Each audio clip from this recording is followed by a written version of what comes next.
Okay, so we're going to go through the battle's good answers. All right, I'm going to assume that you've read all these slides already, so I'm just going to comment with my thoughts about why the examples are particularly good, or what things we can improve on in the examples. So I encourage you to go ahead and read these examples, especially before writing a solid draft of Memo 1. All right, so we're looking at the roadmap. I think we got this far in class. What I was really looking for in the roadmap primarily was a good topic sentence here at the beginning. That's a conclusion, just like you see in this slide, about the overall case, right? The charge, and then a conclusion at the end about what elements are or are not met. So we have that here. Same thing in the next slide. That's a good job. I'd expect to see the same thing in the Memo 1 paper. Okay, so now we're going to look at good student examples of the contact with another person element. Here's a good point heading or section heading example. Battles made physical contact with Cortez when she touched an item intimately connected with her person. It has the phrase that pays in there. Okay. First example. Okay, here we have a good strong topic sentence. I can work with that. Okay, good conclusion sentence. This student does a great job comparing both the Clark and Malzeski case to our case in a meaningful way. Good use of an interpretation of the facts in this example.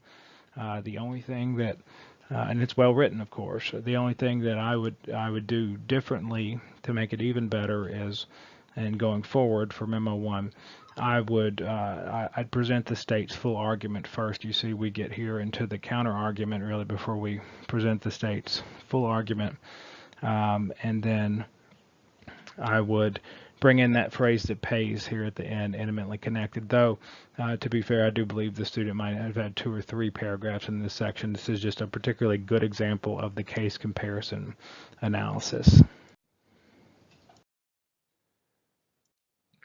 Okay, another good example, we have a respectable topic sentence here. Using the word because really helps in our analysis, which is why it's highlighted. This first paragraph is part of the state's argument, and it's laid out well. It's straight to the point, but it does make the point about the intimate connection, and it draws the comparison between our case, the meaningful comparison between Malzeski and Clark. All right, the second paragraph is where we get into a counter argument. And notice what I like is the student uses the fact that the book is sitting on top of a stack of books in the topic sentence. And it's fact in the topic sentence. It's not my favorite thing in the world, but it works because the student goes on to say that fact means that the contact was attenuated to the point that no touching occurred. So again, analysis all about bringing in the relevant facts and then explaining the meaning of the facts. And then there's an attempt in here to distinguish our case from Clark because of the jostling line of reasoning in the Clark case, and then the student comes on to defeat and explain why that argument fails, because in our case we have the offense to dignity, and the contact being all about offense to dignity. And then take a look at that very last sentence where all these facts we've laid out in the second paragraph are wrapped up and given meaning and concluded with this simple little phrase, given all the circumstances. It would be even better to say these circumstances, but that works, right? Pretty good job. All right, here, so we have a good topic sentence, and then we come along with our because in the second sentence. It's an interesting formula. I like it. I think it works well. You could combine the first 2 sentences, shorten them up, and that be your topic sentence, but it works. But the student makes a good, meaningful comparison between Malzeski in our case and Clark, specifically mentioning about how the book was held and how the money bag was held. And then this student, again, coming in with the counter argument a bit early, but it works. In memo 1, I'd like to see you lay out our client's full case and then the counter argument first. But here, similar to the last one we looked at, the student comes in and mentions that even if there's an attempt to distinguish our cases, we're talking about an offense to dignity situation here, and does a good job with that analysis and brings those phrases that pay back in there towards the end, including the intimate connection phrase. It's there towards the end, and the student does a really nice job in those last 2 or 3 sentences of wrapping this all up. So good job here. Okay, I really like this topic sentence. This is just an excerpt from a larger analysis from one student's paper. But look at that. The humiliation and embarrassment Cortez suffered during her encounter with Battles also shows that Battles' contact with the book functioned as contact with Cortez's person. I love that topic sentence. It's a great conclusion. Stated as a great conclusion. It's a good thesis for this paragraph. And we go on to have meaningful facts in here. The student does a good job of pulling in the relevant facts and doesn't just conclusory and provide some sort of conclusory statement that it was offensive. We actually have some facts where we explain it. And then if you get to this part, each of these behaviors resembled a parent scolding an unruly child. I like that. That's a great interpretation of the facts there. All right, and then placing emphasis on Cortez being new to the neighborhood, and how this public spectacle could brand her in the eyes of the community. Beautiful interpretation of the facts. Really like it. The only problem is we need to bring it back home at the end to the element we're discussing, which is contact with another person. But really, really good job. Very good writer here. Here we just have in this, again, this is just an excerpt. It's not the entire student's section on this, I don't believe. But a good comparison of our case to the Clark and Malzeski case. And then a nice, tying in of the relevant facts, good comparison, bringing the insult analysis into it as well. The only thing I'd work on is the phrases that pay at the end, that intimately connected language would be nice, but still well done. All right, we have a good topic sentence here in the current case. When Battle say in the current case, so that brings me to the analysis, so that's good. And then we have a fact, okay, which a lot of students are bad about just putting facts in here. When Battles grab Labyrinth of Lies, that's a fact. All right, but the student goes on to explain that what that means, and the student uses the word because, which is highlighted. If you'll make yourself use the word because in that topic sentence, it'll help you a lot. So pretty good job, pretty good comparison with Malzeski. Would have liked to have seen something with Clark as well, but still not bad. And then we go on at the end, and if you look at the last sentence, it says, thus every book in Battle's stack of books. Well, that's where we start shifting a little bit. We need to focus on Labyrinth of Lies, because if we lay out every book in Battle's stack of books as considered intimately connected to a person, then we need to go a step further and say Labyrinth of Lies is one of those books in the stack, and therefore it's intimately connected. So here I'd like to see him focus on just Labyrinth of Lies, but still a good job. I like this topic sentence, and the student very cleverly quoted the word so, because we know I don't like the word so. If it's in quotes, I won't have a problem with it. I won't say a word about it. So look at the topic sentence. Based on the evidence that the book was so closely connected to Cortez that it constituted part of Cortez's person, the court would likely find that Battles actually touched Cortez. All right, I like it. It works. All right, and then we have the good comparison set up with Malzeski in our case, an item the victim was holding, and then in Malzeski, in our case, we had a book in Cortez's hands. Of course, we know there's going to be a counter argument about whether or not it was actually in her hands. And then we have some really good interpretations of the facts in here. I like this interpretation about violating the bodily integrity of Cortez. That's really nice. That's good lawyering. And then our next paragraph, we go into offense to dignity. So the student is laying out the state's full argument. Then he or she comes along at the end, which I didn't include, and presents a counter argument. And take a look at the facts in that second paragraph there, and how the student interprets the facts, and how he or she uses the facts for the analysis. A really good job, and it's well written as well.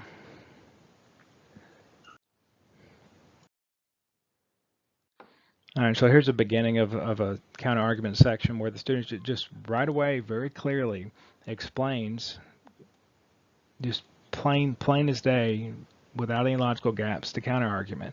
Battles will likely argue Clark supports her contention that there was no direct contact with the victim's person, as, because is a better word, but I'll take it, as Clark extends one's person to items grasped by the hand.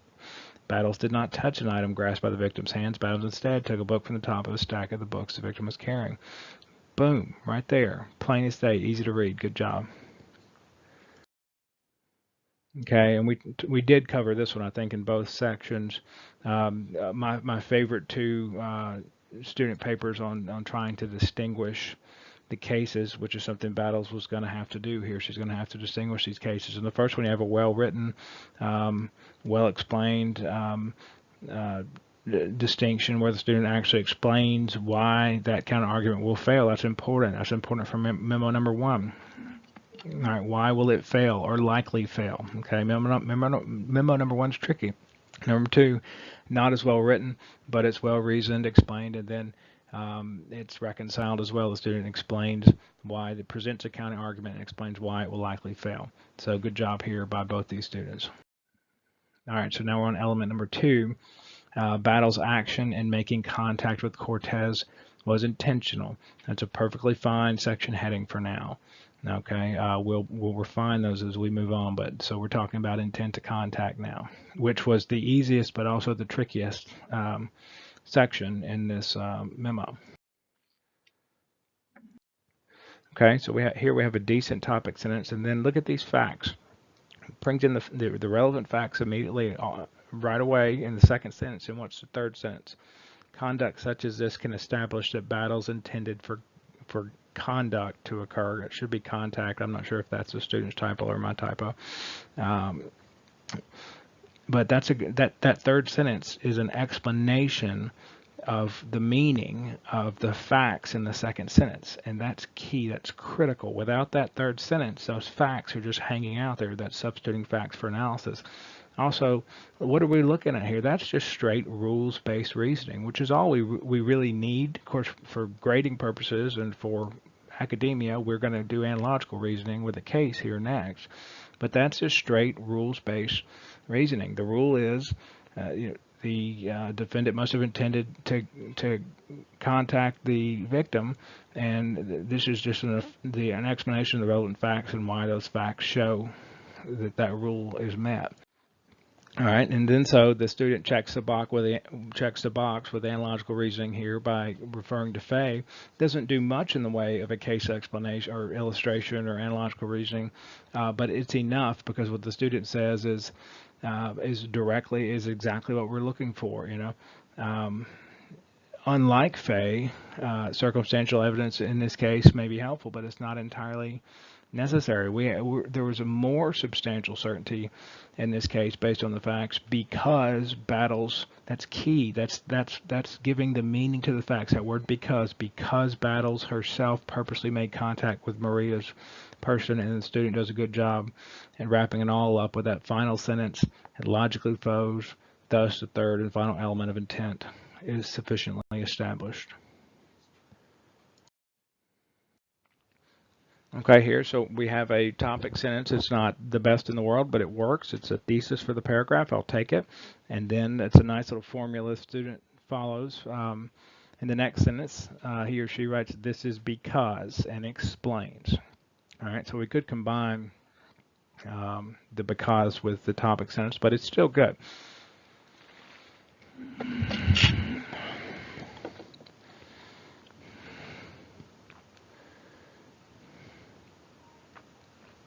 And again, the student goes on, it gives the relevant facts, explains what those facts mean in light of Fay, like the last slide saying that there's more here.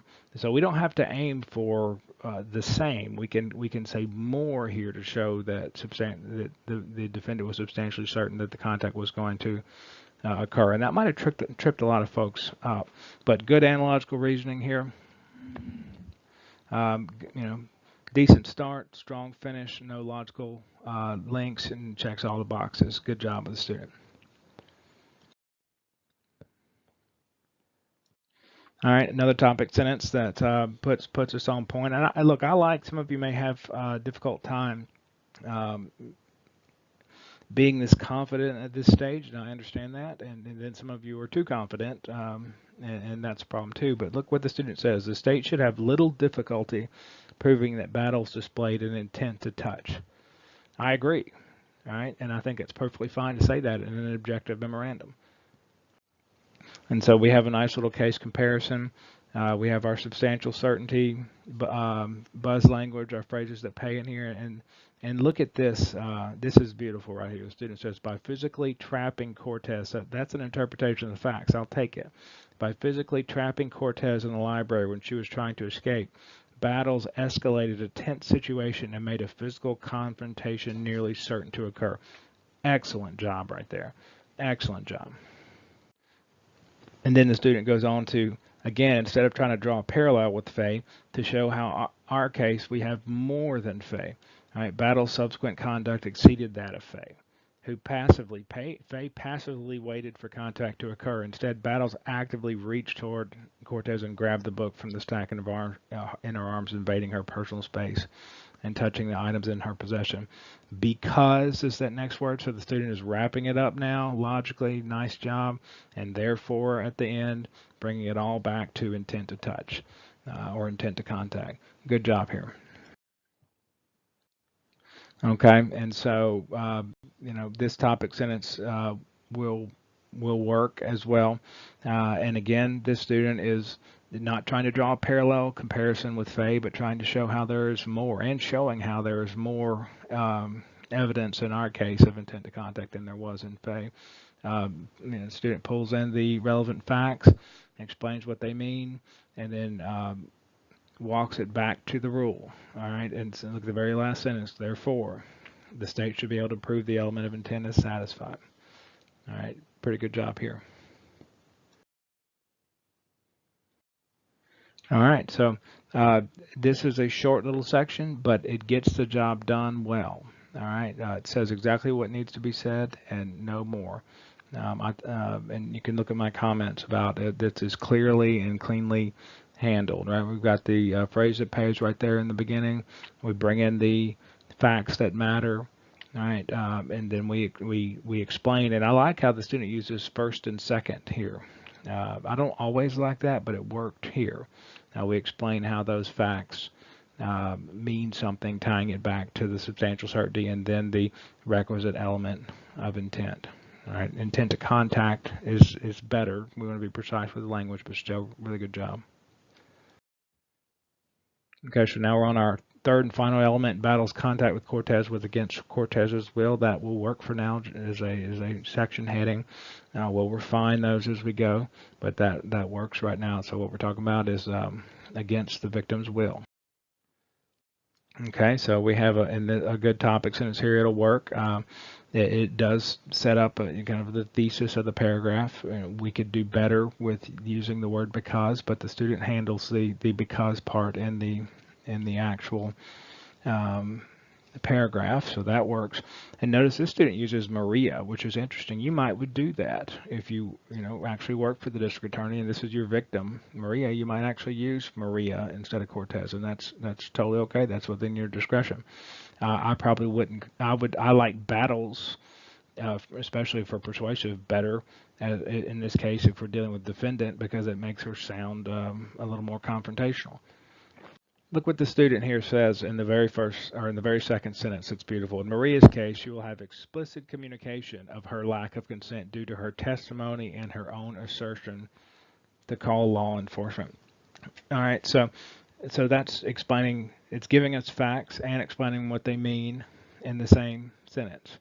All right, the fact that she called law enforcement, all right, and that she's going to testify about it means that that we'll have an explicit communication of the victim's lack of consent in this case. So that's a good job. All right, so then the student goes on to check the box with the analogical reasoning, where we talk about the third-party testimony. Student explains other mothers were present. All right, gives me the actual facts, at least some facts, to show something that actually happened. A lot of students just don't give any facts at all here, and that's a problem. We could do better in this one with more about what the witnesses are actually going to say, but it's still pretty good. Look, Battle snatched the book away from Maria in a humiliating fashion. And check out how the student wraps it up, all of it up. Such circumstantial evidence along with Maria's direct testimony. So now we've wrapped up the fact that she's going to testify and the circumstantial evidence that we're pulling in from client for analogical reasoning, all right, would be admitted in Florida court to establish lack of consent to a touching. Boom. Good job. Okay, so we had the word clearly up here in the very second words, clearly, Cortez clearly, and normally that turns my spidey sense on to maybe we're not going to have good analysis, because that's usually a word we use to overcompensate, but that's not true in this case. There actually is pretty good analysis in this paragraph. And very similar to the last paragraph, right? So we start with facts that are relevant. We're actually putting the facts in here. When asked for the library book, Cortez responded she would not hand it over, instead turned to leave.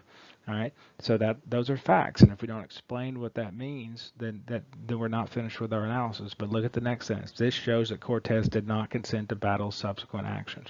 I'll take it. That at least is we're attempting to explain in a meaningful way by bringing it back to the rule or the law, which is lack of consent. Okay, and then the student goes on and gives another fact. In addition, the incident upset Cortez enough that she later filed a police report. Well, that's a fact. What does that mean? Well, the student tells me in the next sentence, this further reinforces Cortez's lack of consent. Okay, so we've explained two facts and then what they mean, even if it's the same meaning. I'll take it. All right, and then we go on for the analogical reasoning here. In the absence of Cortez's testimony, the state may still prove lack of consent due to witnesses that were present at the time of the incident. And then we have a nice little case comparison with client. And then notice how the student wraps it up, because we have two things going on here. We have rules-based reasoning and analogical reasoning. The rules-based reasoning is just applying the rule. The state must show that the victim lacked consent, and then we have facts right here at the beginning, and we explain what they mean on how Cortez did lack consent. And then the analogical is when we have client. We bring in and showing that the state doesn't have to show that just through the victim's testimony, but by circumstantial evidence. All right, so that's analogical reasoning, because we're doing the case comparison. That's two things going on. We're going to wrap them both up, and the student does that. Look here at the end. Although Cortez will testify to her lack of consent, third-party witness testimony helps to further reinforce the case. So the student's telling me it could be a little more clear, but it works. All right, that the testimony of Cortez is going to show lack of consent, and it's even stronger with third-party testimony. All right, and then for this reason, comma, there you go. That's wrapping it up, linking it together. The court will likely find that Battles acted without Cortez's consent when she took the library book from Cortez. Bringing it on home there, reaching a conclusion. Good job. Okay, so this student had a couple of paragraphs to talk about lack of consent, okay, and it did a good job with it. All right, so the state should have little difficulty proving Cortez did not consent to Battles' contact. Again, I'm okay with that confidence. The state should have little difficulty proving that. Even in an objective memo, it's okay to say that because it's objectively true. All right, so the student goes in to do the case comparison first with client, does a pretty good job with that. Take a look at the facts, and the relevant facts are pulled out. The cases are compared, okay? And my only issue with this is the very last sentence of the first paragraph. These acts were all clear expressions of Cortez's displeasure with what occurred, okay? But we want to finish the thought and tie it back to lack of consent. All right, a phrase that pays. All right, wrap it up. Okay, but it's a little forgivable because we go on with the second paragraph. Remember, though, we have judges who skim, so it's good to do it with every paragraph if we can, if it makes sense, if it works. It would have worked here. But if you look at the bottom of the second paragraph, the student does wrap it all up. and checks that box. In short, the court will likely hold that Cortez's visible distress in response to the incident proves the contact occurred without her consent. And really, what we're doing in the first paragraph is analogical reasoning, and there's a little of it mixed in the second paragraph as well. But we have a lot of our rules-based reasoning in the second paragraph. Take a look at how the student brings in those relevant facts. Make sure you're doing that when you're writing your memo 1. Go ahead. It's better to bring in and explain the facts more, as long as you explain what they mean. If they don't mean anything, then they don't belong in the analysis. But it's better to bring in and explain facts more. All right, and for your law school exams, than to not give any facts at all, or hardly any facts, and try to do analysis that way. It doesn't work.